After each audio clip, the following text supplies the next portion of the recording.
What's up, everybody, and welcome to the Mint City Soccer Show live.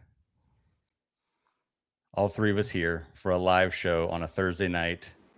Very exciting because really we had to do this all together. This could not be a solo expedition to dive into the past week of Charlotte FC soccer. This needed to be a family gathering of support and commiseration. And hopefully someone else brings some positive vibes because I'm not going to bring many of them tonight. So there we go. Just here for the vibes there, sir. I'm Corey Ensko. I'm here with David Gusser. How you doing, David? Good, man. I have to do this real quick. I got to crack that open and show off that I'm one of the few lucky people who have a Busch Light apple. So I will be enjoying that to, spread the positive vibes. Would we call it lucky? I used all of the team's luck by snagging this case of Apple is what I did. So before we start recording, I call it the McRib of beer. And so I don't know, depending on who you are, it's either a positive or negative thing. I'll let you decide what that is for you. But also with us not drinking a Bapple is Matt Swift. How you doing, Matt? I am not drinking that for sure. But I am good. I'll try my best to bring the positive vibes. But I will be critical and there might be some hot takes. So we'll see. But good to be here. Some very, very hot takes. Already we have someone saying enjoying to the Bapple. Exactly. So we'll let that opinion stand. Please put your opinions about Busch Apple in the chat. We'd love to see it.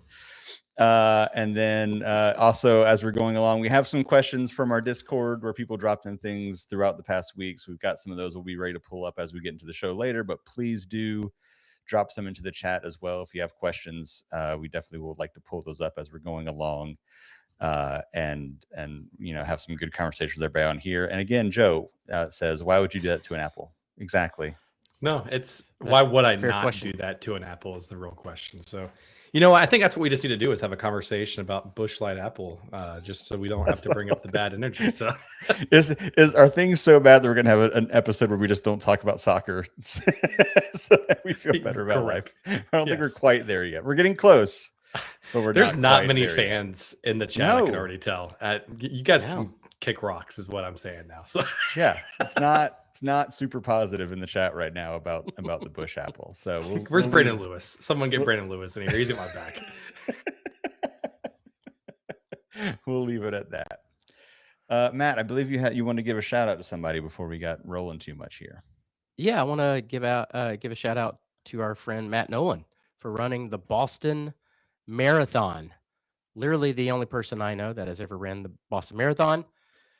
Which is amazing in itself. And he also raised, oh my gosh, I don't even know what it's at now. It was $229,000 or $230,000 for cancer, blood cancer.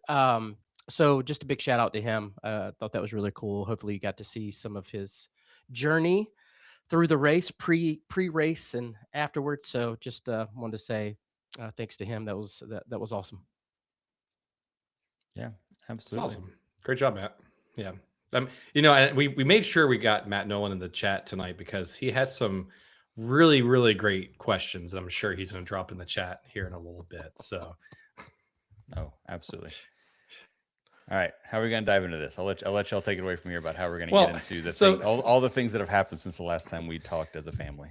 Well, so I think Corey, I'll kind of kick us off here for a second. So just again, if you have questions, you have feelings, you have vibes, thoughts, make sure you drop in the chat. Corey will do his best in the background to pop them up here on the show. We'll ask the questions. There's no such thing as dumb questions, except for if you're criticizing Busch Apple. But anyways, so that's the last thing I'll say about Busch Apple. But yeah, I think we got some questions in our Discord too. So thanks for all the Patreon members and the folks in there dropping questions in there. But I guess, Matt, I think the most appropriate way to start this show is Corey Ensko's favorite wristband. What are we doing?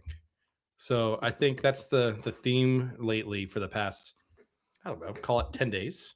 Wow, sorry, I just saw that Matt Nolan there. So yeah, what are we doing, Swift? I guess that's the question of the hour.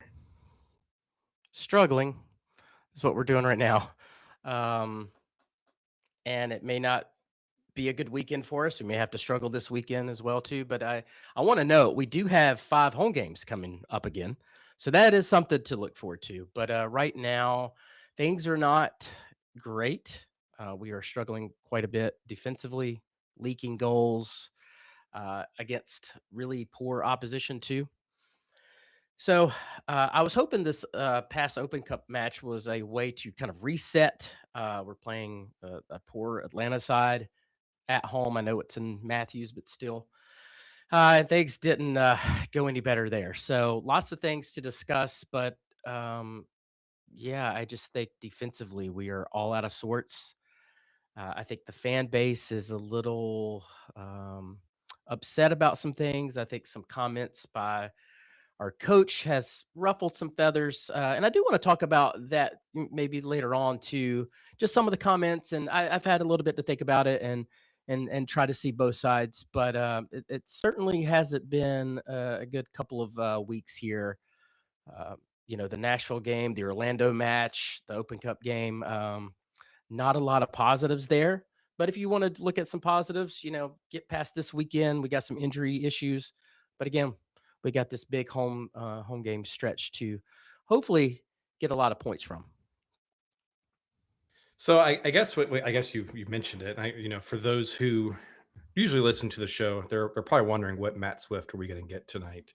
Are we going to get the angry rant on a soapbox, Matt? I'll try my best not to rile you up, Swift. I can't promise about the comments, but yeah, I mean, I guess for those who are watching, drop in the chat. I guess if you had to put one or two words to it, what are you feeling vibe wise, energy wise for Charlotte FC? But Swift, I mean, I guess we'll talk about the defense because I think that's one of the glaring issues. I mean, we let in how many goals? Like 4 against Orlando, which was at the time the worst ranked team in MLS.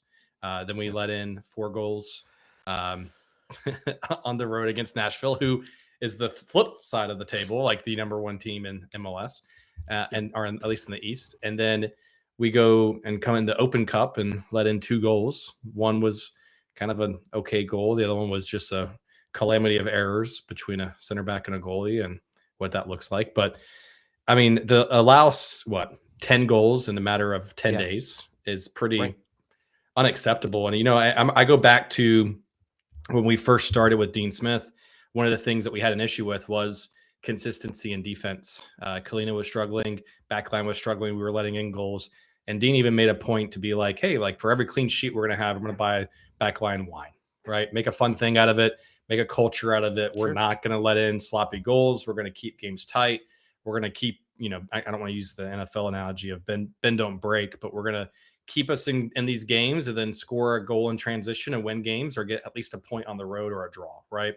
And it seems like we've kind of lost that identity. I know we've sold Adilson Malanda. We've had some injuries already this year. We didn't really backfill Malanda to a certain degree. We're banking on a center back that is the same age as me to start 40 plus games. You know what I mean? So where are we at, I guess, defensively, and how are you feeling, I guess, with the current roster setup and also the scheme for the team? Yeah, well, I mean, we've had this problem before, right? We went through a stretch where we were leaking a lot of goals, and what did we have to do? And that was not leave our fullbacks stranded. I mean, now you really think about it. Look who's back there right now, and who will be there this weekend: Andrew Privet and Morrison. So, 2 younger guys that don't have a ton of experience. So you can't leave them back there and exposed. And so I often say things about our fullbacks getting forward and being up too high and being out of place and not tracking back. I think that's a problem. And I, if you've listened to the show lately, I've done a lot of screen grabs and shots with everything. And I think it's our center mids too have to do a good job of tracking back and getting runners coming through the middle.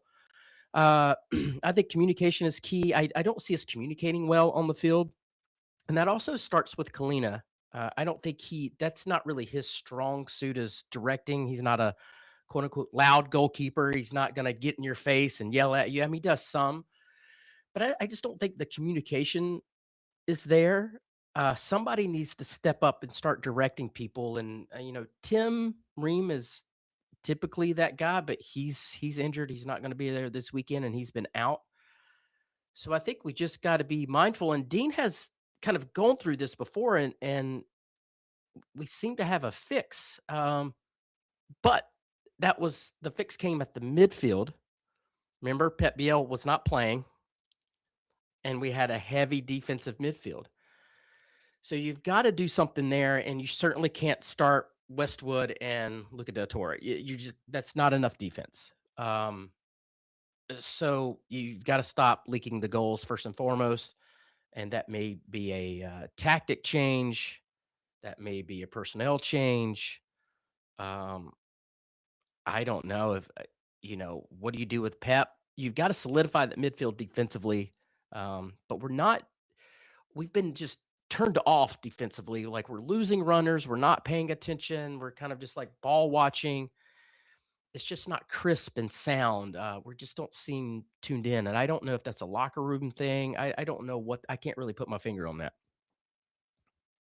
So I guess, I mean, and I guess, well, we can go on a midfield, but you were just kind of talking about it. And I noticed this even during, I think, the Nashville game. Like it's kind of a blessing and a curse, right?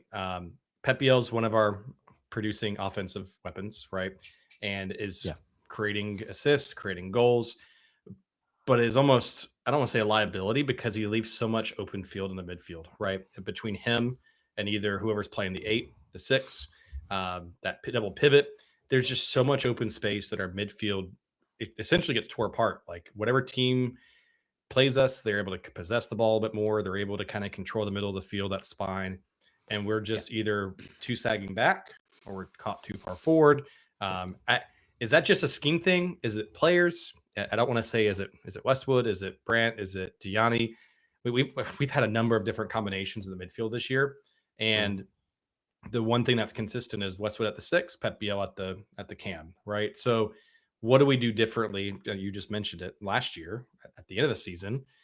We were more defensive. We couldn't buy a goal to save our life, but we at least kept ourselves in games. So what do you do in this situation? At least fix that so there's not so much pressure on the back line potentially. Well, so I mean that's a good question. I mean that's the give and take of it too. I mean you got to have Pep on the field. He's your playmaker.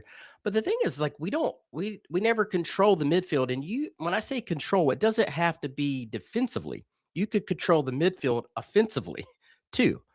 We give the ball away immediately, all the time. It's constant. It drives me nuts. And I hate this thing. You've heard me say it, dicking around with the ball. I hate this thing where our midfielders are running around, getting quote unquote open. They get the ball, but their back's to goal. They're passing it back sideways. It's fake possession in my opinion. We need someone to get in better pockets of space to push the ball forward. If you're controlling the middle of the field and actually can control the ball and hold the ball and make passes and don't immediately turn the ball over, that's how you can control the midfield too. That's when defenses have to come out to you. It pulls the defense out of shape, but we don't have that. We do this thing where it goes to Kalina, it goes to a center back, it goes to a winger, it goes to a fullback. We kick it up the field in literally like a 10-second time span. Just watch our games. We do that 90% of the game. That's it. Tokolomati's not getting the ball enough. I don't think Pep Biel's getting the ball enough. We never play through the channels. We never play through the middle. It is literally Kalina, center back, maybe a midfielder, winger, back, and launch it forward.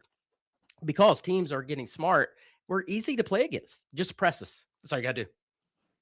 Yeah, I was going to say, teams have finally figured that out. It took longer than I thought it would, but teams this season, I think, have finally figured out every team presses us, and we have no answer. Absolutely no answer. Yeah. And on the flip side of that, we don't press. No. Taylor Twellman, of all people, was calling our game against Orlando, and he was just like, I honestly don't know why Charlotte is not pressing. You can't do that against every team. Like a team like Nashville will punish you in a heartbeat. A team like Orlando, they suck. Put some pressure on them. You don't have to press the whole game, but you've got to do it as a collective unit. You can't send one forward. You can't have those gaps. And the thing is like, I know the counter argument is like, oh, well, if you press, you leave your your two center backs exposed. We do that anyway. So I don't know what to tell you. So at least try to get the ball. So I guess on that note, is it a scheme issue or is it a roster issue? Because I guess one comment that stood out to me from the announcers the other night, and I don't know if it was from the Open Cup or if it was from the Nashville game, whatever it is. One of the announcers mentioned that we have one of the oldest rosters in MLS. And now I know that's Ashley Westwood, Tim Ream, probably doing some of the heavy lifting there to kind of bring that average up. And Wilfred Zaha a little bit on that side of things. But is it Dean trying to force, we kind of went through that a little bit with Christian Latanzi and MAR, kind of forcing their scheme, not based off the players. So do you think we have the right players to do it? Or do you think we don't have the right players or the wrong scheme? Yeah, if you look on social media, there's a lot of it's Dean's doing, it's Zoran's doing. We don't have the players. If you have the players, this doesn't matter. And then there's another segment. They're like, the coach is going to make or break because MLS is so close. I'm in that camp. I think Dean. I like Dean. I think he's a good coach, but I think where he struggles is changing tactics. And looking at what he's been doing and seeing that it doesn't working, and he doesn't change. He just goes into a press conference and he says these things that just makes me irate. So, saying things like, "Oh, we played better against Orlando than we did NYCFC," and some people were agreeing with that. But I've got something for you. NYCFC is a decent team. Orlando sucks. So you probably should play better against Orlando, but guess what? You got beat 4-1 against a team that is atrocious. So that was asinine to me. But I don't know. Here I am getting riled up already. So no, I'll stop. I personally think Dean needs to do better strategically and tactic wise. I'll kick it back over to you. Well, not to keep prodding on that one. Is it the type of players to start when? Because I guess this could lead into that incident that happened at the Open Cup, and I can bring that up here in a second. But one of the things I want to bring up is just picking players of what. Why are you laughing, Corey? Sorry. Go ahead, Corey. No. Go ahead. You're good. Okay. I definitely want to bring that situation up, I guess, just to kind of talk about it for a second. But I guess two, we've seen a lot of different players starting in the past 2-ish weeks, right? You've had a Loco come in and play, Luca come in and play and not play. You had Diani starting at one point. Then you had Brandt starting at one point. Then you had Archie come in and start. Toklamani didn't start. You've had, Andrew Privet come in for Tim Ream. You now have David Schnegg coming in to start for Harry Toffolo. There's a lot of changing on the roster. And is that, I know some of it's because of injuries, but is it because, I don't say we're just throwing shit at the wall to see what spark we can get going? Or is it Dean's scheme, or is it him and his player selection, or what? I think it could be some player selection. I mean, let's talk about the Open Cup real quick. That roster was horseshit. Dean has said that he wants to win trophies. Pep Biel sitting at home, Brant Brodico sitting at home, Ashley Westwood sitting at home, Wilfred Zaha sitting at home. Yeah. So you start. I love Aaron John. Don't get me wrong. I'm a big fan. Big fan. He's your starting cam. That should tell you how we're thinking about this game. I don't know. And we persist with Abada. We persist with Tiger Smalls. To me, that signals how he's approaching this game. A very beatable Atlanta side. And I get maybe he was like, oh, well, and I think he said it. He goes, with these players, we should have won the game. And then he also said something about, oh, Atlanta rotated players. Not as much as we did. And all the other teams that won in the league, neither did they. San Jose rolled out a full squad. So I'm not buying it. Some of the things he's saying, I'm not buying it. Can I not to make this show the Leagues Cup versus Opens Cup show as much as Corey and Sco would probably love for that to be. I thought that's become somehow my thing. I'm Go just ahead. joking. Continue, please. It's him and Lane merging on the interstate, but exit 3A. So I understand that you're going to also, and it happens even in Europe and other leagues, that some of these early cup games and other tournaments, you are going to start secondary players, rotational players, things like that happen. Mhm. I just wish we're in year 5. I know we had the 1 year where Crown Legacy was backfilled for Charlotte versus the main roster. Like, can we just for once go for Open Cup? Because there's not been a game where I feel like we've had the starting 11 that we usually would have. Maybe it's because we don't get quote unquote far enough for them to do that. But if they're like willing to rest players for that, then like, I hate to say it, but like rest players for the Leagues Cup if you're worried about game congestion. Yep. Like just like pick one to go all out with, because Leagues Cup we also don't start our starting 11. We usually have rotational players too. So like, I don't know. Go ahead. You're good. Go ahead, Corey. Go ahead. No, I was just going to add I flashed it up for people watching on YouTube. What Matt Nolan said about, I know he's doing his Abada thing that I'm not humoring right now very much in the chat. I'm going to let him keep doing that. But we won't humor it later. But the point before he said something about Abada was like round 16 is only 4 wins from a trophy, right?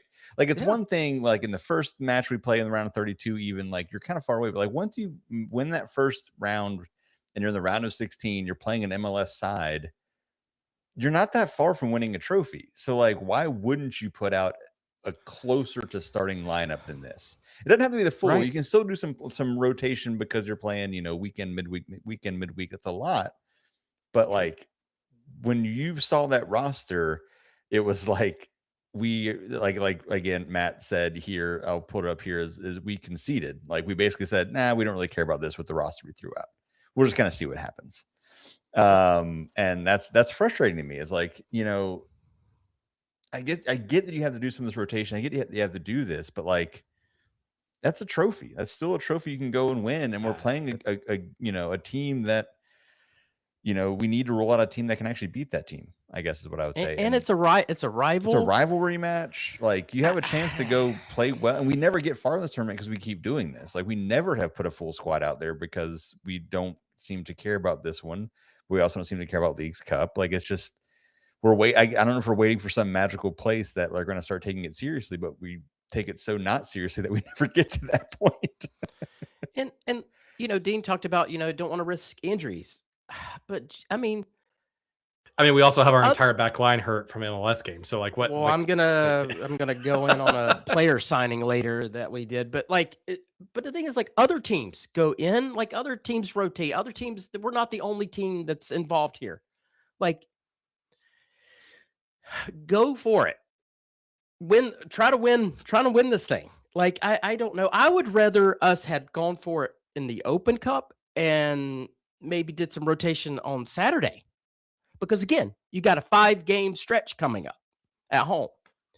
So I don't know. And then you could, you're at home, you could win this game, advance to the next round. It's the furthest we've ever gone, but no, look. And not only that, look who he started. So, I just don't, I don't get it, man. Like, it's frustrating. And again, the comments after the games and stuff too are also very frustrating. So I guess we should talk about the incident real quick. And sorry, you're probably going to hear both my dogs. So Corey, if you can back up. Yeah, I do want to talk about this. I'm assuming you're talking about the conversation that Dean had with a fan during. Yeah. Yes, I am. I believe you want to go ahead, Matt. I was going to say I think I remember what the conversation was, but you go ahead, Matt. Yeah, and Dean addressed this again, and I kind of went back and rethought this. So the guy behind him was, apparently drunk, belligerent, yelling things, and at a certain point, you're gonna turn around. I don't care who you are. At a certain point, like, dude, what do you want? And Dean said he didn't cuss at the guy. It wasn't an altercation, how it was kind of made out to be, or how it was portrayed or something like that. So I don't mind that as much as I thought I was going to, after kind of rethinking about it and looking back over it and hearing what Dean said. Because sometimes though, like I get it, man. sometimes you do have to be like, all right, players are legit going to, I mean, I'm sorry, the coach is going to have his players back, like no matter what. Like a good coach will 100% do that, no matter who. Yeah, totally. And you kind of want that, you know, like, should he be getting into it with a fan? No, it should not be a regular. Just to be clear, thing. Sorry, Michael is not correct. That mystery fan was not me. Just FYI. that would be amazing. So and I saw the comments like, "Oh, we're falling apart here. Dean's losing it." I don't know. I just think it was, a frustrating night. Fans are frustrated, so they're going to start voicing their concerns and doing it loud. And so the coach does need to be careful, interacting with fans and stuff like that. Don't need to lose your cool. Latanzio did that, if you remember. He went out. He went at some fans a couple of times, and we see what happened there. But, so Joe, I was gonna say there's two there. So one, the cartoon department says Dean would never survive being an opposing coach at a legacy match with the Whoop Gang. So for those who don't know, because Sportsplex is a very close knit stadium, and fans can get very close right behind the bench. It's intimate. There you go, Corey. It's an intimate setting. And so like the coaches can hear everything that you fans say to them. So I guess at Legacy, like some of our home supporters like to make a whooping whoop kind of noise right behind the away team's bench very, very loudly. So, and then Joe put the comment there, not the first coach, because I will tell you, I have heard that there are coaches that have gotten heated because of how annoying some of the fans have been during Legacy games. It is 100% annoying. Let me tell you, like that, the coaches and players are like, holy crap, will you shut up? And it gets to be pretty funny, actually. But I do enjoy that. But yeah, like the fans are like right on top of you there. So I don't know. I'm not reading too much into it. I think it's a fair take. If anything, I'm gonna take Dean at his word and everything like that. If anything, I'm okay with Dean kind of like, all right, taking up for your players, totally. Like, cool it out a little bit, like I know fans are frustrated. I am, for sure. I rant and rave and whatever, but there has to be a limit to it, I think. So I guess I don't want to transition too much and too harshly here, but the injuries in the starting lineup. So I know we just talked about like injuries, right? So in that game, on paper you're like, oh, the back line is David Schnegg, Andrew Privet, Morrison Anjuman. Then you have, who was that right back? Sorry. Neely, right? So on paper, you're probably like, oh, that's our rotational back line. That's 3 out of our 4 starters heading into probably this weekend because of injuries that are happening, right? So for those who don't know, Harry Toffolo is going to be out for a few weeks with some kind of, I don't know if it's a hamstring or groin or something, but I think it's hamstring or whatever it is. Yeah. He's going to be out for a few weeks, probably lucky to get him back before World Cup break. You've also got Tim Ream, who had some kind of injury a few weeks ago or against not Nashville, but against Orlando. And then I think that Dean said today in his presser that he aggravated it. So he's going to be out now for a little bit longer. And then you've got really now Morrison Anjuman is now this de facto starter because Kessler hasn't seen a single minute of MLS play so far this year. And then you got Nathan Byrne. So it's like the opposite. It's like, the bizarro world a little bit where everyone's hurt on the back line except for Nathan Byrne, like last year at this time when it was just Nathan Byrne hurt and the rest of the back line was healthy. So I guess like, how do you fix that back line, and what are your thoughts on that back line, Swift? You fix it by not signing a player that is always injured before you signed him. And it really pisses me off. Like there's a lot of things that piss me off. That signing really bugs the shit out of me because is Harry Kessler is he a good player? Yes. Would he be a good signing? Yes. Was he a good signing? No, because he's always injured. And then what has happened since he's been here? We had injury, David, you just said it. We had injury problems last year, right? We had both fullbacks out. We had multiple. Whoever played fullback was just getting injured no matter what was going on for whatever reason. And so you got to go out and get depth, but your depth can't be getting hurt all the time. He's just hurt all the time. And like you said, he played. Oh, no, I got the stats here. I got it for you. So this is his since 2020, his MLS match appearances. 22, 28, 22, 9, 17, 8, 17, 0. So a guy that has only completed more than 50% of the games in a season one time, which was back in 2021, is who you fill back to I guess, be rotation for Adilson Milanda when he's gone, right? I mean, even going back the past 3 years in terms of games started, he started 15, 8, 15. So in 3 years, he started 38 games. Like, that's not, you cannot bank on a player. I would have had Bill Tuluma back on the roster at this point. Now, to be honest with you, like, the money. Well, I don't know. Well, what the money we paid difference was. $400,000 Yeah. for Henry Kessler, so like, So- can't be that big So of a that's difference. so that's the thing. Like, it to me, it's a really bad signing, and I got to call a spade a spade. Like, I have to be critical. Like, it's a bad signing, and I knew it was when we first signed it. I'm like, this is not good. And sure enough, he's been injured. It was foolish. And I'll so be now- clear, now I we're don't in- know what Bill wanted or what roster things would have been. I'm just saying, but like, Sure. Yeah. Kessler on paper should not have been the fill for us, because Well, now you're he's- banking on a 38-year-old center back and a rotational guy who lost his starting spot to be your main center backs. And we kind of fell into, Morrison to kind of start, and, great Thank kudos to them for identifying a talent. And again, bringing them on from legacy. We've been very, supportive and praising the front office when it comes to identifying talent and bringing them up. Mhm. But like, Yeah. go back to preseason in February. They're like, who's this Morrison guy? Like, no one knew who the hell he was. And like, Yeah. No, it's a great find. Right. So kind of fell into him, but like on paper, we'd even expect to start him because Andrew Privet started. So we started Morrison out of necessity, and we fell into that. So it's just, I don't know. Like, it's a big S. So now we're in a situation where we have very little depth and backup if something else happens. And like I said, you're relying on some youth at the center back position. And again, the way we're playing too, you leave them exposed all the time with the way our fullbacks are doing their strategy or whatever Dean's telling them to do. So I don't get it. I really don't. But the signing's bad. Harry Kessler he's a good player. That makes sense to me.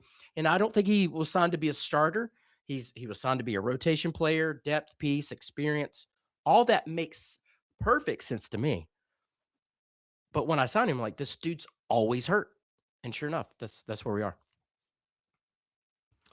So how are you feeling with Privet and Morrison as our starting center backs, and David Schnegg left back, Nathan Byrne right back? Man, I got to say, Schnegg, for me, did not play well in the Open Cup. He gave the ball away a lot. Now, we'll talk about somebody else. He didn't have any help on that side. There's a whole other tangent that I'm really sick of too. Tiger Smalls on that side. I'm losing my mind with that one. But Snag gave the ball away a lot, like a ton, really bad passes. But overall, I like him. So that doesn't bother me because he's going to have some proper help on the wing this time. Byrne, of course, never really bothers me. But both of these guys have to use their experience and understand you have two, again, very inexperienced and young center backs. I think we need to stay more at home and like not try to bomb up the field like we've been doing. Harry Tuffalo, I like Harry Tuffalo too. That dude really likes to pretend like he's a forward. So it leaves a lot of space, and your wingers got to track back. And if they don't, we're all out of space, or you drag your midfield out wide and everything like that. It's just caused a huge problem. And I don't see why Dean is not adjusting that or saying stay at home more, or he's just banking like, we're going to concede some goals, but we'll just outscore them. I don't know. Well, I think it goes back to, and not to go back and rehash hard feelings here, but scheme and personnel. Like, we're losing possession in the midfield. So like the only attack we ever really see is either booting it and hoping that, Edon or whoever's at the front can break away there, or go up the side of the wings with, Aloko or Zaha with the Byrne and, Harry kind of swinging out there, because our midfield can't keep the possession in that space, and we're not playing through the spine. So I don't know if that's by design or what, but that's a good call out there. Yeah, I think, when we try to play through the middle, we're mistrapping the ball. We're not the second midfielder, third midfielder, or wingers. We're not moving off the ball well, and that's again soccer 101. If you get a ball, you should be moving and getting open into an attacking position, not just getting into a space to receive the ball and then we're gonna knock it back and sideways and everything like that. We need to play some progressive football, and we don't. Pep can do it. Luca Del Torre can do it. Whole other rant. I think that's also been a horrible signing, but he has flashes that he can do it. Yeah. But we're just not possessing the ball. And here's the thing too, you talk about defensively. We're under attack constantly. We get the ball finally within 2 passes, it's back to the other team. So they're just constantly down our throats. And plus, too, if we're turning the ball over in the midfield, that's counterattack right back the other way. And again, our fullbacks are overcommitted, and we're screwed. And we're not tracking runners, and it's just a big mess. Yeah, I want to shout out 2 things that the cartoon department here put in the chat. Who is that? I don't know, but I like the name. One is the Privet Miller confusion that led to the second goal was embarrassing. Absolutely was. That was really was brutal situation there. And then I also noticed this too, and I don't know if we want to speak more about anything that this might mean, but he says, or he or she says, at the end of the game, Kerwin was going at Schnegg for not hustling to a ball. Not sure if anyone else caught this. I don't know if anybody, I mean, I saw it live when we were in the stadium, but there was a point where someone sent a ball that everybody thought Schnegg could have gone. I don't know if he thought he was offside. I don't know what the reason for doing it was, but Schnegg just completely gave up on it. And Kerwin, who seemed fired up from the moment he stepped on the field in that match, just was visibly yelling at him for not going after it. He was fired up and did something later too. So it's it's Thomas, by the way. It's Thomas. Oh, is yeah. It? Okay. Yeah, like I don't know if that I don't know if that second one, if we should read anything more into like Vargas getting off on them. I feel like the vibes are bad. I don't want to like make assumptions about things going on, but it feels like the vibes, and it happens when you're losing a lot. But I think it also just like the team comes out flat. Yeah. We get out hustled. We get out fought on balls. We have no energy. Yeah. Like, and I especially noticed it in the Atlanta match. Like every 50-50 ball, Atlanta was charging in, making a tackle, making it go at the ball, and we were just getting beat up. I think someone said in the chat earlier, Abada was getting beat up by a 19-year-old. Like it was brutal. And but it wasn't just him, it was everyone. Every time there was a ball that was a 50-50 or contested ball, we lost and we turned it over. But I think there's been other matches too where we just have not had energy, we have not had any kind of passion, we haven't come out like we wanted to. We seem to not know where the other player is going to be when we make a pass, so we don't make any good pass. Like everything just feels off in the last week and a half or 2 weeks. Is that I don't just know like what's changed. I don't know what's going on, but something feels very off with the way this team is playing together. Yeah, I don't know what that is, but we don't win the second ball hardly, like rarely in any game.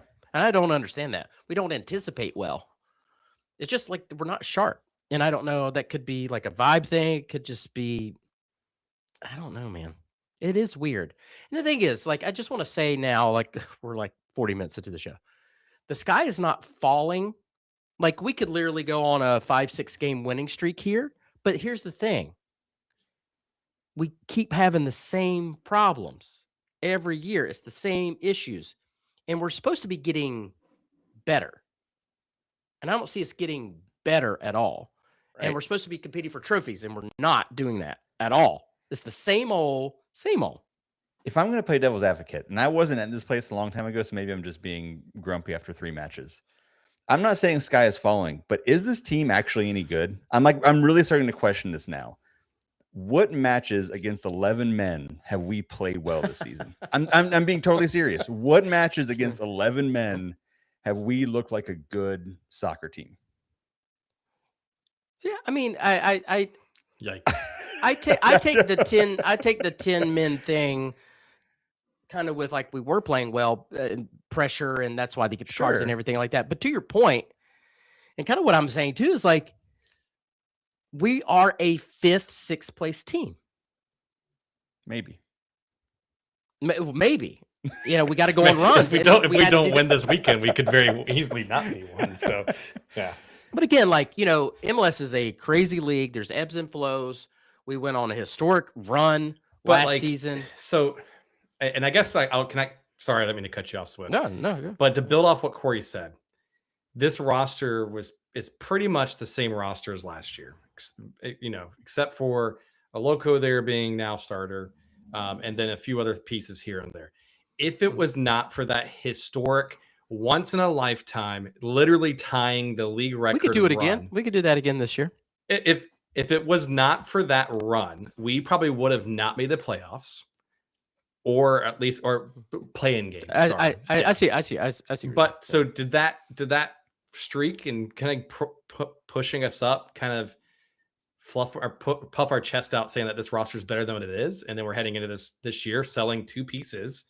Patrick Agyemang, Adilson Malanda for a huge amount of money, and then kept the roster the same because we thought, oh, this is a good core to build off of.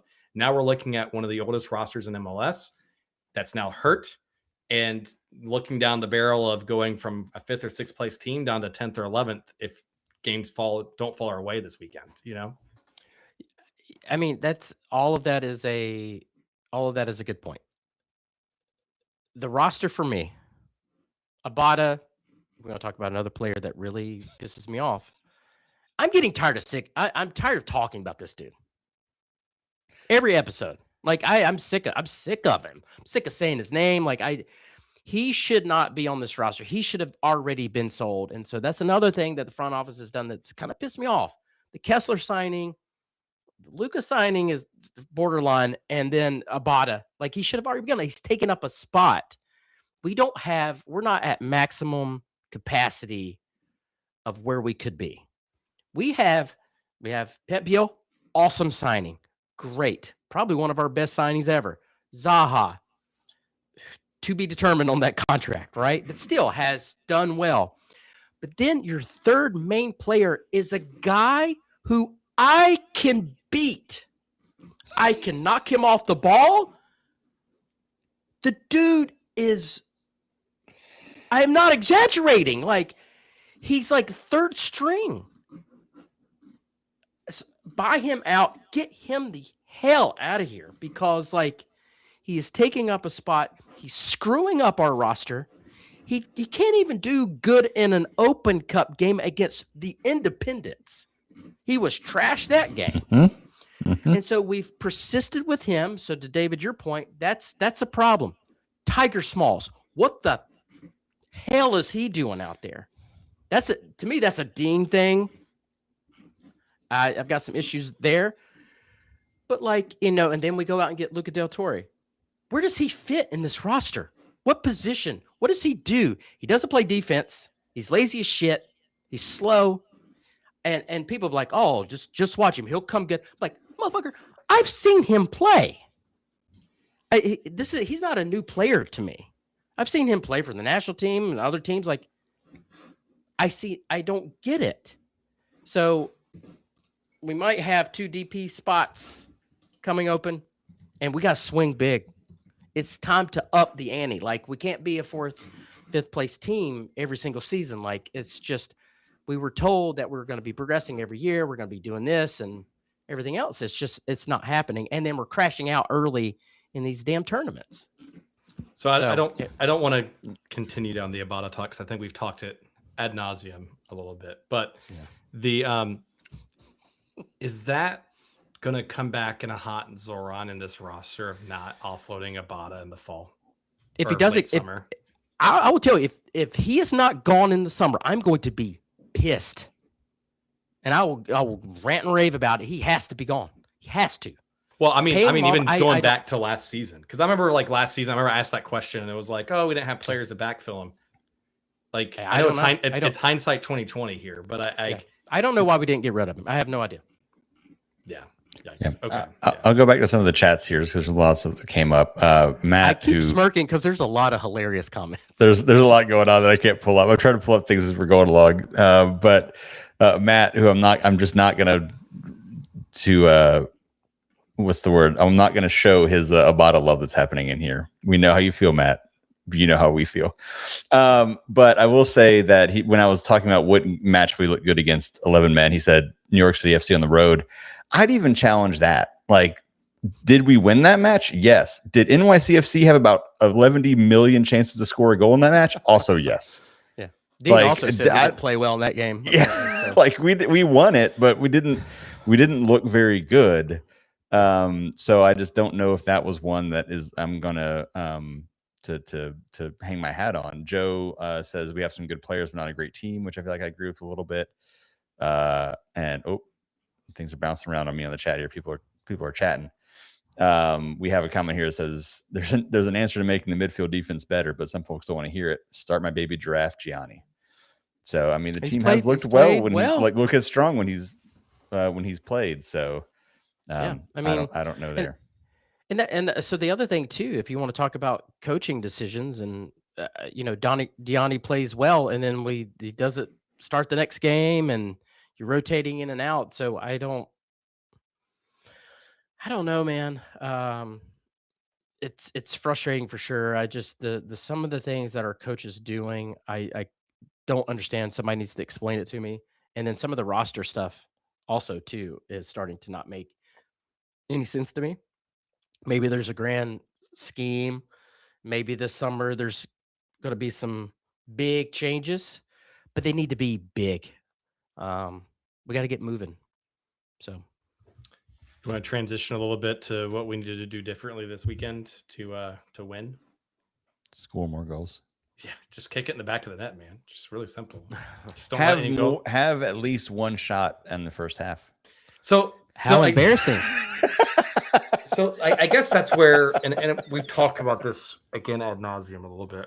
But like, sorry, I'm being very negative, y'all. But no, but like to bring it down with me. It's good, but like, why can't we get shots? Like, why can't we create anything? Because like, yes, we have some defensive woes. But I feel like sometimes our defense gets pressure on them because we can't keep possession and create shit. So like, and so like, I think it's almost like the best defense is an offense in this situation where if we actually can control the possession and actually create more shots and actually make the goalie work in a first half, other than just a goal kick, then like we could create. But what's the issue there, Swift? I guess what do you want to see this weekend against New England? Again, like I said earlier, like you got to keep your fullbacks at home, protect your center backs. For this game, it's the last road game in this stretch. Try to get us back home. Just be safe. But to your offensive question, yeah, we turn the ball over too quickly. We don't make good decisions. We sometimes we even get cute with the ball. We do these little flicks and one touches. I'm like, oh my God, man, we have 30% possession. Can you hold the freaking ball for a second? Like, but we do. I mean, I want to count how many times in a game that we do that whole Kalina to the center back, to the winger, to the fullback and boot it. Hope and pray. And then the thing is like, we don't win the first ball and we sure as hell don't win the second ball. So you just turn the ball right back over. And just, that's why we're constantly under pressure and our defense is going to get tired and going to be out of shape. So, we don't have people that can get on the ball, beat people off the dribble, and do something with it. And again, we don't move well as a team. We don't get in good spaces to receive the ball. And it can't always be on the wing. And it can't always be Wilfred Zaha cutting inside. It's got to be through your center midfielders. You got to get Pep on the ball and let him create more. And we just don't. Sorry, I'm just reminiscing here. Oh, go ahead and read that one there, Corey or Swift, because that's my favorite person ever. Carlos, is it Heel? Carlos Heel is going to give us the business again, which that is honestly, when we play teams like this. Sorry. Yeah, giving them the business. Who's 704 Gaming CLT10? I don't know who that is. I don't know, but he's right that Carlos is going to give us the football business. Fan. This is a throwback. Ron Cherry, who was a ref for ACC football back in the day, giving them the business. He used to make a call. He's like, personal foul. He was giving them the business. It's my favorite thing ever. Anyway, but no, I think it's Richard. But yeah, when we play teams with a 10 like that is when I get real worried, because they will absolutely slice us up. So, yeah, with the way we're playing right now, with the especially when midfield, our attacking mid and our 8 and 6 decide to give half the field open of free play. So yeah, Well, yeah, Carlos moves around the field. He gets the ball. He can move the ball. People move off the ball. Like, he's able to play. And like, Pep can do that, but that will require him to come back at times. And I know people don't want that to happen, and that pulls people out of shape. We just, again, I think we've always had an issue with our center mid dynamic. But I don't know. oh, you should sing that, Corey. Wake me up before So wait a you minute, go. it's Who Richard needs who, a though? bada when you got a loco? Wake me up. There you go. That's the chant that So we need to start singing some more. Who's Richard? Richard who? Opa. No, we Opa is have like two up Richards. above. We have Opa, which Oh, I has his thought name Opa. in there, Yeah. and then we have another Who's- Richard. Yeah, That's that's what we're 7-4 throwing out. gaming. These Sorry, comments, by the the way, people- you guys are hilarious. I keep smirking like every time I look over at them. It's really funny. I feel like half appreciate of you it's guys. Audio half of version it's is a like, what is biography happening? of Matt Nolan. Yeah, no, but Matt Nolan's fingers have to be tired because he is I appreciate the laying hustle. in. Yeah, it's funny. I appreciate funny. the hustle. so I don't know if I really want to go down this rabbit hole, but I might as well. Do it. So there's been a lot of noise about the Wilfred Zaha situation, and I know we've talked about, playing games between agent and etc. Wilfred Zaha was out because of card accumulation. Ironically, we had a shit performance attack on that game, and then he was out with an injury or a knock. Again, had shit performance again from an attacking perspective. U.S. Open Cup, whatever, so like, what do you? Is this helping Zaha bank more money and come to the negotiation table, or I guess, like, what do you do in this situation? Do you pay him what he wants, or what? Yeah, this one's this is a good one. I do want to talk about this because I could see this from two different sides. From the business side, we've talked a little bit about this. Zaha is not a spring chicken, but he's still quality. You know how I feel about Zaha. I like Zaha. I want him to stay. But but if you look at it from a business perspective, giving him a multi-year contract, that's to me a little risky, because by the end of that contract, if you do a 2 or 3 year deal, he's like 36 years old on a DP deal, not a TAM DP, and he's taking that spot. Now, I'd love for him to stay this year. I would love for him to be in that sprint season next year and then the option for the next year. Now, I don't know what Zaha wants. He might only want a year deal. He may want a multi-year deal and like kind of see this out. And I don't know what the numbers are. I know we have an owner that has tons of money, and I'm sure I don't think the money is the issue. I think it's probably the contract length is probably the sticking point. I still think it might be 50-50 on if he stays or not. But here's my thing. If he goes, that's a DP spot that's open. Hopefully Abada goes. Now you have two. And again, you better have somebody damn good in the chamber to sign, because Zaha has been our offense. He's really good for this team because he takes up good space. He draws attention away from Pep Biel. So losing him, and if you don't have a quality signing, you're basically saying screw the season, in my opinion. I really like Joe's comment there. Pay the man and fix the position. So like, I'm in the house of this, right? So like, I hear you. Do I want to sign Zaha to a 3 or 4 year deal until he's like Tim Ream's age? No, I don't. I think that's bad negotiations. I think that's bad deals. You don't do that. Even if you are a European team that has money to print, like, you want to do that, right? I don't think we have the luxury to be able to do or to not do that right now, because if we have too many holes, right? Sure. We have a center back hole. We have a midfield issue potentially in the near future. We potentially already have a right wing issue with Abada, right? And then you throw in another left wing issue with Zaha.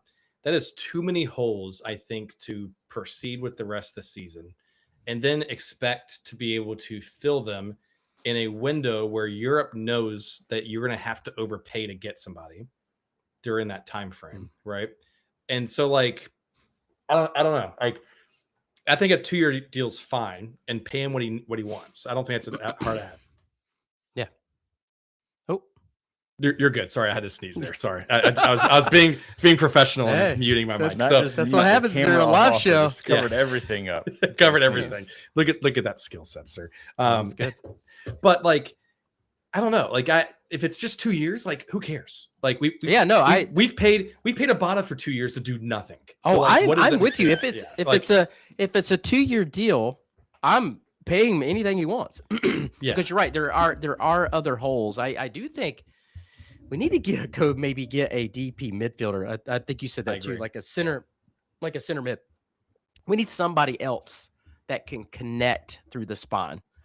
I think winger, if you keep Vargas, you got a Loco. And if you get rid of Abada, you have that spot to go. I think Joe Emerson was saying, there's other needs. So yeah, that's what I would do. I would try to keep Zaha, get rid of I'd punt Abada so damn far away from this team. And I feel bad. Like I'm sure he's a great guy, but like I'm sick. Like I said, I'm sick of talking about him. He's causing a lot of problems with this roster. So get rid of him. Go find you a proper midfielder that can run shit. And still have Ashley Westwood out there too. But this might be Westwood's last season. He might stay through the sprint season. I don't know. But that's a future hole anyway. Talking about holes. Bunch of a-holes. Great. All right. On that note, I feel like we need to burn through some questions. Are we going to move to questions that we have? Go ahead.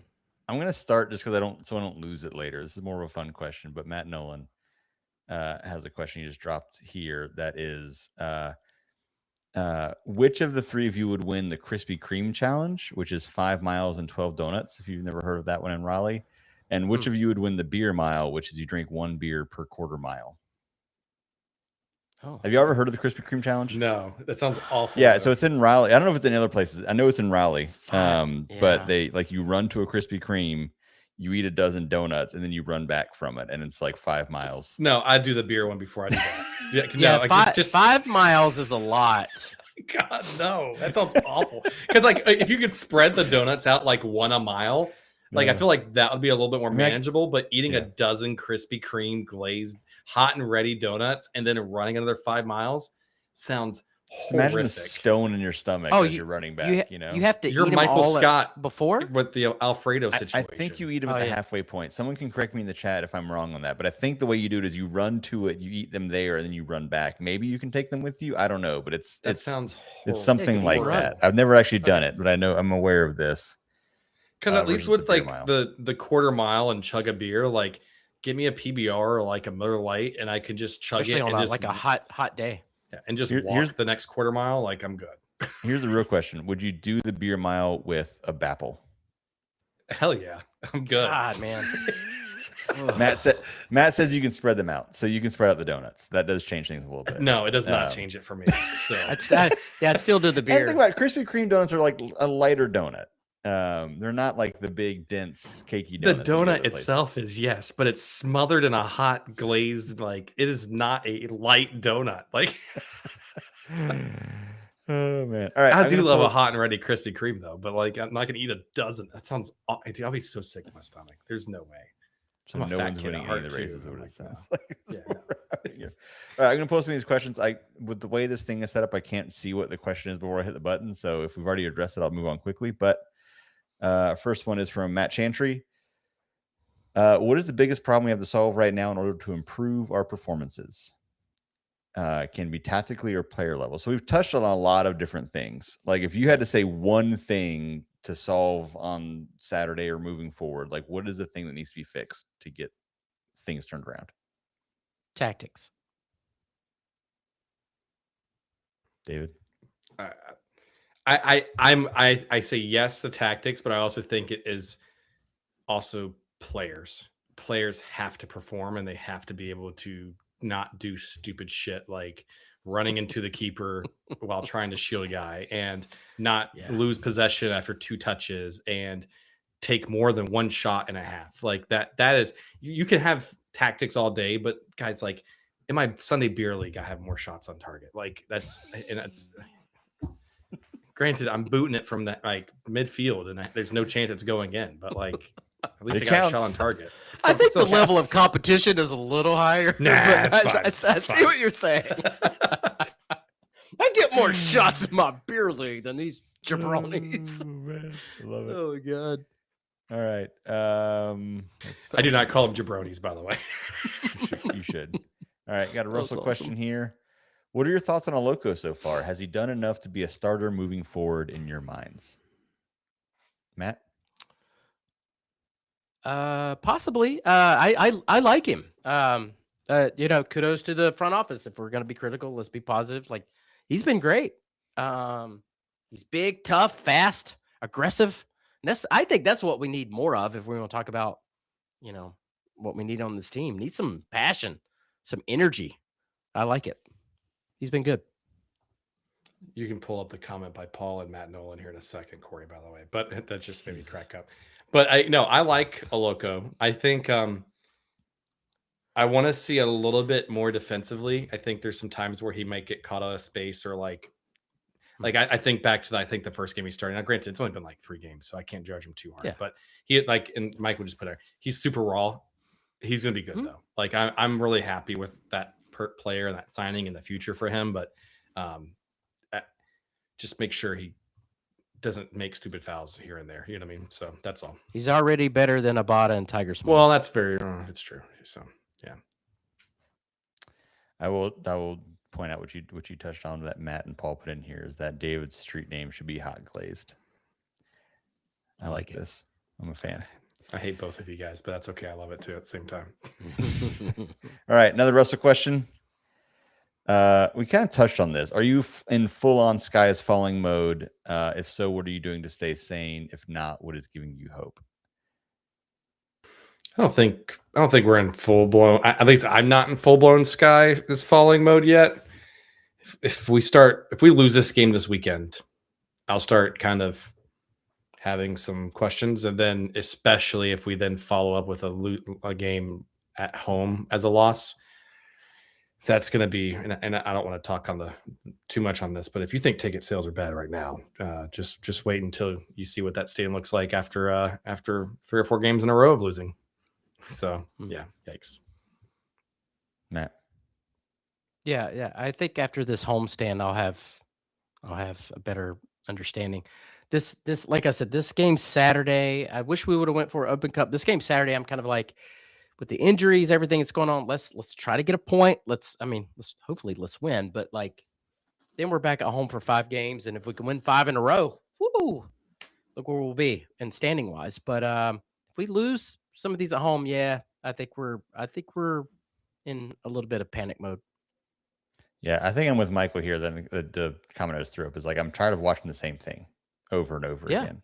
Yeah. So I don't know if I'm in full sky is falling mode, but like I am very much like it's the same thing we've been seeing for not even just this season, but for whenever we look bad, it's always the same things, and it's getting a little frustrated. And yeah, I don't know.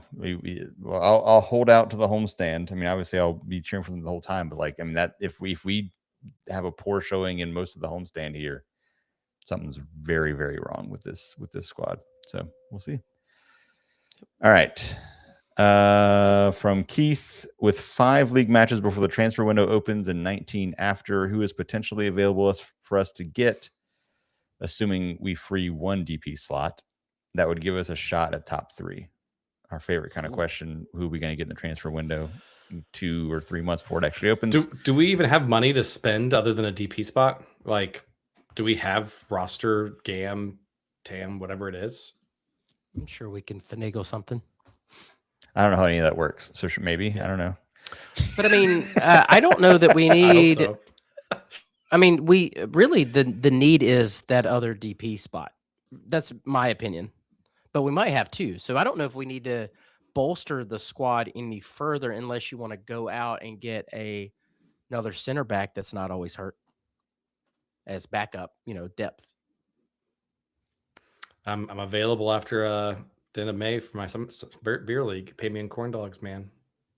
I'll be out there. He'll shoot from midfield too. I'll give you one good run. That's all I got. All right, let's keep going through here. From Joe, how much of our defensive struggles the last 2 games do you put on the back line? How much do you put on the lack of control in the midfield? I feel like we addressed this a little bit, so I don't know if we need to dig into that. So we'll keep moving on. I'll shout the question out, but we talked about that again. I can't see this before at the button. So Ben asked about Zaha. We talked about him a little bit, so I'm also going to keep moving along. Thanks for the questions, though. Yeah, I want to shout you out for the questions, but this is one, I think we addressed this. Do we want to answer this yes or no from Will? Do you still believe in Dean? Yes or no? David. I'm going to put David on the spot this time. Yes, but that foundation's getting a little rocky. So I say yes, I still do, but it's you can't have another slide like we had last summer. So yeah. Matt, I want to believe, but there's a lot of evidence that, to your point, Corey, just the same old, same thing, same problems, same decisions that I don't understand. So it's waning. So I need to see a change. I need something. Yep. All right. From Joe, how excited are you for the World Cup? Is there a change of pace? Are you excited about the World Cup? It's kind of snuck up on me a little bit. Mm-hmm. It's been a busy couple weeks, but yeah, I'm pumped. Ticket prices are stupid, but yeah. Are either of y'all going to matches? I think I can finagle one. I think I might be doing one, but yeah, tickets are just. Because I think my answer to this is I'll be excited to watch matches like I am for a normal World Cup, but I'm not more excited about it being here because I'm not trying to go to matches and pay whatever they're trying to charge for these things. Yeah, that's what's taking the fun out of it for me. Because I agree with you. I'm excited for it, but I'm not more excited because it's in the States, but I should be. I should be more excited that there's games within 3 and 5 hours from my house that I should be able to go to.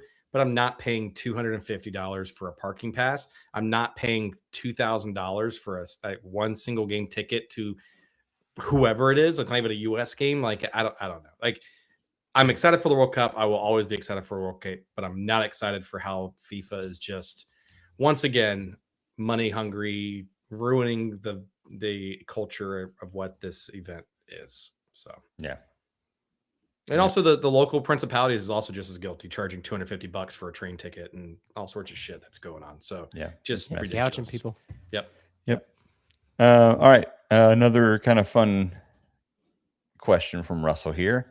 Who or what is your favorite forgotten Charlotte FC player or moment? Might have to think about this a little bit, so I can stall for a second here. But forgotten player or moment. Riley McCree. You must Speaking of this secret show, I'll say what I'll stall for a little bit on is we do the secret show occasionally for people who are on the Discord. If you're not in that, you can join our Patreon. It's pretty cheap a month, and you can ask us questions and do all that and do the secret show when we put it out. But David, Russell, and Matt Chantry did an episode last week that we put on the main feed, so you can go listen to that too or watch it on YouTube. Which is basically them remembering some guys, which I really enjoyed. But kind of did it in a game show format where David would name statistics or characteristics of the person, and they had to guess who it was. So it's a good time remembering some people that maybe we haven't talked about in a long time, including Riley McCree, who never I'll do one real quick because I thought about it here. This is going to be way back. So during COVID and the team just got delayed, all sorts of stuff, right? We were able to somehow convince the team to host the academy team to play the Atlanta Academy in Bank of America Stadium and us be in the stadium, social distancing with seats taped between groups of 2 and for Charlotte to score at home and win against the Atlanta Academy was awesome. That's just for me. I know that's a forgotten moment or something that probably many people probably weren't even aware even happened. I think they were streaming it on YouTube because like we were so desperate for something for the team. But that was it.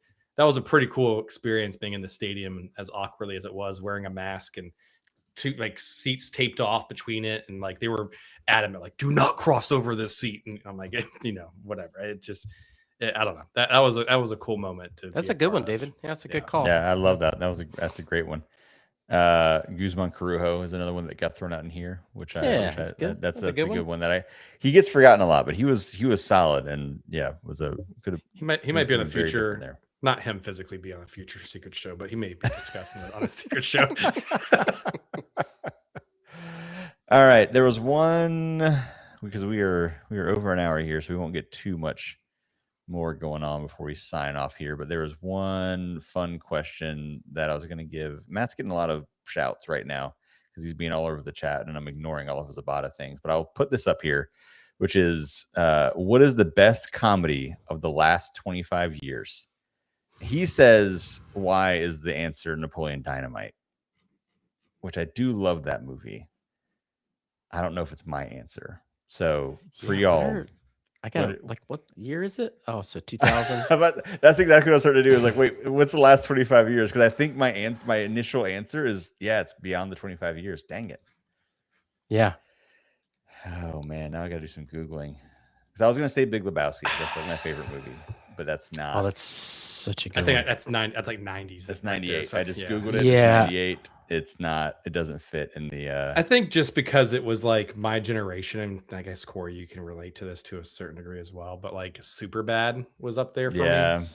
Like that's like, because it just captures me at high school age perfectly around that same time frame a little bit of like trying to sneak out, go to parties and have a fake ID, whatever it is like that. I obviously have to do that, but like, of course not. Right. But of course not. No, how would you do that? So, but like it that encompasses that era. And it's also like, Jonah Hill, Michael Cera, McLovin. You got your one name from Hawaii, McLovin. Like, so, Super Troopers is in the chat. That's a good one too. Yeah, Super Troopers is a good one. It's a good one to throw out. Anchorman is another one I thought of there too. So those are good shouts. We had some good comedies, man. I will say, I do say your mom goes to college quite often in my life. That's true. But Lebowski, that's one of my favorite movies. But I was looking at like a list. There's like Scary Movie. There's Superbad. There's Anchorman. There's Borat. There's Step Brothers, Hangover, Pineapple Express is a good one. So Tropic many. Thunder. Yeah. Oh yeah. Yeah. There's tons and tons of good ones, man. So. Yeah. You think I'm sad I go home and what was it with the take a roundhouse kick to the face with these bad boys on? That Napoleon Dynamite's a really, really funny. Like, I would quote the hell out of that one. But like, I literally, I'll be walking around the house and somebody will say something like, "Your mom goes to college." Like, There's I just love that dojo scene. Just bow to your sensei. Bow to your sensei. Yeah. Wedding Crashers is Matt Nolan through that. Another one. Wedding Crashers is a classic too. There's a lot. That was a good run of comedies there. So appreciate that. All right, I think that's all we're going to pull out of the comments right now. Any final thoughts, Matt or David? I've got something to talk about real quick because I think you dropped it in there. And before we promote the MCC thing, so I guess I saw it in MCC Discord. Sounds like there's some focus groups going on with the team, and I'll save my 2 cents on it, Swift. But I definitely think that there's some good to it. I think they could also be approaching a little bit differently, but love to get your thoughts first, Swift, if you know about it, what's going on, that kind of stuff. Yeah, I think this is a good move for the team they're doing these little focus groups, and what they're doing is they're getting folks that sit in the supporter section, folks that sit in the club level section, and just different sections throughout the stadium, bringing them in small groups and talking to them and giving them the open forum to voice their concerns about not performance per se or players or who we should buy. It's more of game day experience, ticket prices, concession prices, seating, entertainment, those types of things. So I think it's good that they're doing that. The emails did go out today. So if you signed up to do it and you were selected, you should get an email for that. But also too, if you weren't selected, I think you still get a survey to fill out, so you can have your voice heard. But I'm glad that they're doing that. I know some folks from the front office are starting to come out a little more on the business side to get with the fans and listen. So it's a good foot forward. I hope they keep stepping in the right direction. I think it's a good step. My 2 cents as well, though, and maybe I'm a little biased. They should also get feedback for reasons why people canceled, because I think, yes, keep the people you have as season ticket members, because I know both of you are season ticket members. You gotta get them first. But there's also a reason why in the past 4 years you've seen a steady decline in tickets year over year over year over year. And I think you need to get that viable insight as well. And there are some very passionate people that I know, excluding myself, that cancel their tickets for FO issues, and their voice is not going to get heard, and they may have expressed their voice to former front office folks, and so it's just, where is that into the void? So I think it is a right step. I also think, to your point, that they need to be a little bit more present in some of the fandoms, because and again, not to puff our chest out, but if you think back to year 1, year 0, year 2 for us, we had, Zoran here on the show, we had Nick Kelly on the show, we had Sean McIntosh on the show. We have a new fan liaison, don't know who it is. We have chief revenue officer for Charlotte FC, TSC, Panthers, don't know, never seen him at tailgates, never seen him at fans, talking to fans. Got a CEO, don't see him talking to fans at these events. Maybe they are, I don't know, but I don't know. I think they could do a lot of community goodwill, and it is a give and take. If they put that effort into it to be the face of the club and talking to fans, you do get that return on investment back. At least people get the perception that you do care about them, not just doing a roundtable 2.5 years into the space. So, but that's there's some new folks in positions, and a couple of them have come to the tailgate. I spoke to them. But yeah, there needs to be more front facing, to your point. You've got to put an effort in to your fans. It means a lot. Just small little gestures go a long way. People pay a lot of money for tickets, and it doesn't matter what section you sit in. It could be a lot of money. And I will say, and I don't want to be negative on it, I will say that roundtable is a good idea. That is 100% the step in the right direction. Yeah. So I do want to give kudos to that front to it. So and I'm glad that they're talking to people in different sections, because it can't always be about the supporter section. I'm in a supporter group, but it can't always be about that, and it can't always be about the club level folks who quote unquote pay more and want all these things because they pay more. It can't always be one or the other. There's a lot of people that sit in that stadium in different sections. And so I hope they don't just focus on one or the other, because there's issues there in that stadium that affect everybody. And I'm hoping that's what these discussions are. And these discussions are the people that you're referring to, David. They're in these conversations, which is going to be good. Yeah. Again, I've pledged I'm not going to get wrought up over that stuff anymore, because it's not worth my time and effort. So, but I'm glad that they're doing that, because I think that is what needs to happen. So but then what I know there's an away party, or not away party, but there's a get match party for this weekend. There is an away party at my house. No, Hot Fly watch party there. MCC is going to be there in full force. So if you want to be around some folks to watch the game for emotional support and hopefully to cheer a win, but either way, Hot Fly kickoff is at 7:30. Be there, be square. I will be square because I will be here watching the game at my house. But nice. I will be at home as well watching the game. Sorry, drinking your Busch apple. That's if that case lasts that long, man. I don't know. I already finished Oh this my one for the show. God. I was like, I'm are you gonna joking, like? I'm Are you joking. gonna like ration them out? Really? Like I'm you're gonna like? 100% gonna ration them out. Yeah, I've already had 2 Do they this week. age It's- well? That's the question. I mean, no, like I'm not gonna ration it out over a month. Like Ooh. it is not. It's Sit not it like sideways in the back of the fridge and let it age a little bit. no, Effective it's to not. make It's sure not. see how we're doing. You know what I should do? I should grant both of you 1 can each and let you age it, and then let Swift have that next to his nice bourbon collection and cigars, and be like, you know what? Southern Blueprint should do a special on the Busch Apple. There, That's Swift. Southern So culture right there, Matt. If that there's is nothing else, 1000% Busch Light Southern Apple culture. is 100% Southern culture. Yeah, Marty. Give us the background on that, Swift. To be great. I love it. I'm just giving you a hard time, man. No, that's good. Cool. I think we need to celebrate with another Busch Apple is what we need to do. I'm just joking. There you go. Well, thanks everybody for watching and listening. This has been a lot of fun to do a live show again.